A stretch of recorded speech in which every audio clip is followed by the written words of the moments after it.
Hi, I'm Robert, and welcome to Robert Show's Christmas Special. Now today we'll be talking about something very Christmassy and very exciting.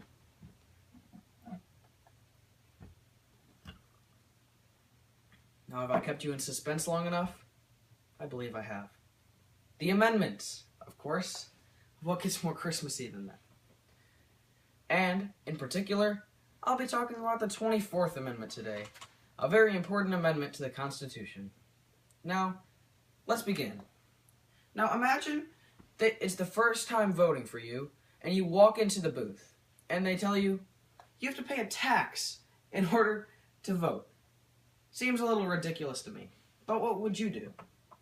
Would you pay the tax and take your vote? Or would you leave and think, this is ridiculous. I shouldn't have to pay a tax to vote. Now, this is the dilemma that many people had, especially poor people and blacks, before the 24th Amendment was passed. Now, as you probably know, the 24th Amendment to the Constitution was for the sole purpose of abolishing poll tax for all federal elections. Now, a poll tax, if you don't know, is a tax from $1 to a few dollars that you have to pay in order to cast your ballot for the federal election. Seems a little ridiculous, if you ask. Moi. Now, let's take a look at the history of this amendment. Now, after Congress passed the 15th Amendment, there was outrage in the South. They thought it was ridiculous that all men, including blacks, had the right to vote. Now, in an effort to deter African American voters, the southern states started to pass poll taxes in order to make the blacks not able to vote.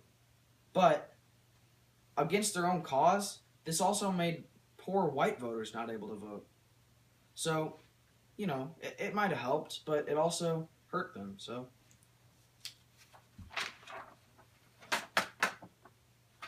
Now, let's continue.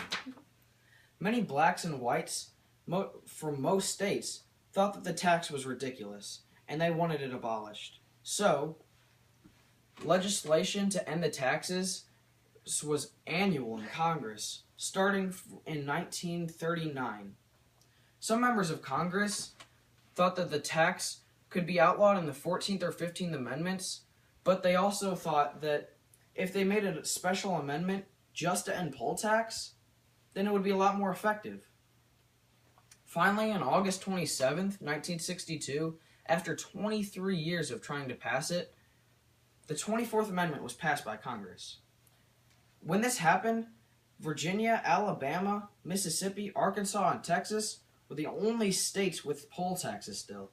But Congress knew it was still important to pass the amendment because former U.S. courts ruled that it was constitutional. So in order to deem it unconstitutional, guess what they had to do? That's right, they had to pass the 24th Amendment.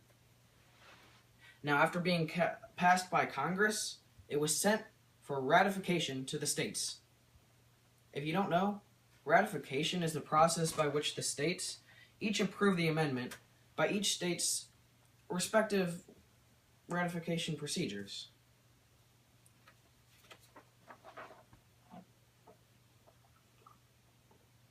Hot cocoa, the greatest Christmas gift.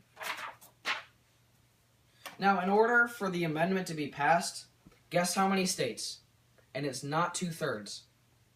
That's right, 3/4 of the states had to ratify it. On January 23rd, 1964, South Dakota became the 38th state to ratify the amendment, therefore making it law.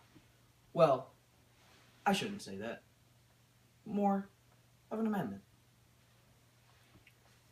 Virginia, oddly enough, being among the states to ratify it. After ratification, President Lyndon B. Johnson signed the 24th Amendment into existence on February 4th, 1964. A good day in our country's history. Now here's some court cases that are associated with this amendment. Breedlove versus Suttles was held in 1937. This court case validated the legality of poll tax, expressing that an individual state could permit to regulate their suffrage policies within their own prospective jurisdiction. But in 1966, the Harper versus the Board of Elections case overturned an individual state's ability to regulate suffrage policies. As a result of the decision, poll tax on all levels of government, not just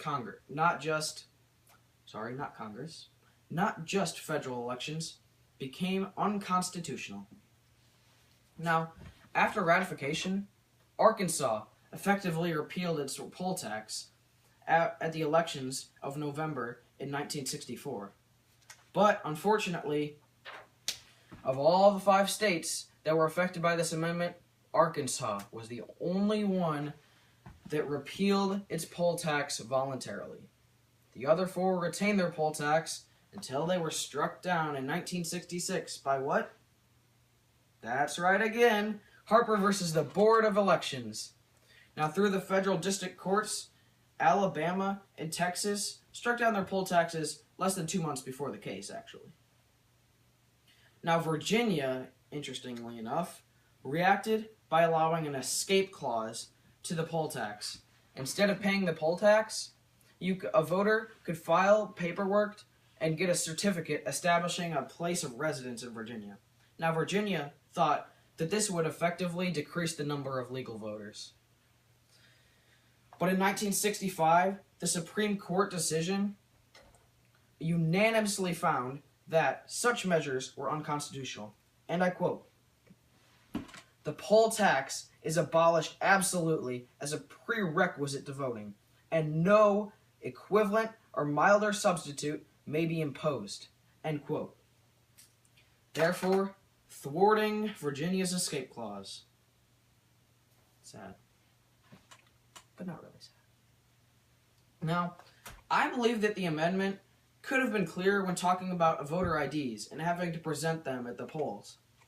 Now, obviously, I believe this because lately there's been a lot of discussion about the legality of having to present a voter ID when voting.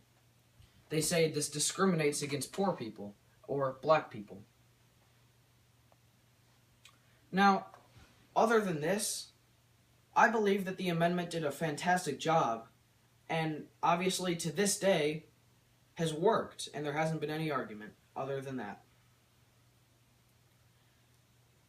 So, if you don't mind now, I'm going to go set out some cookies and milk for Santa Claus. Thanks for watching, folks, and have a very Merry Christmas.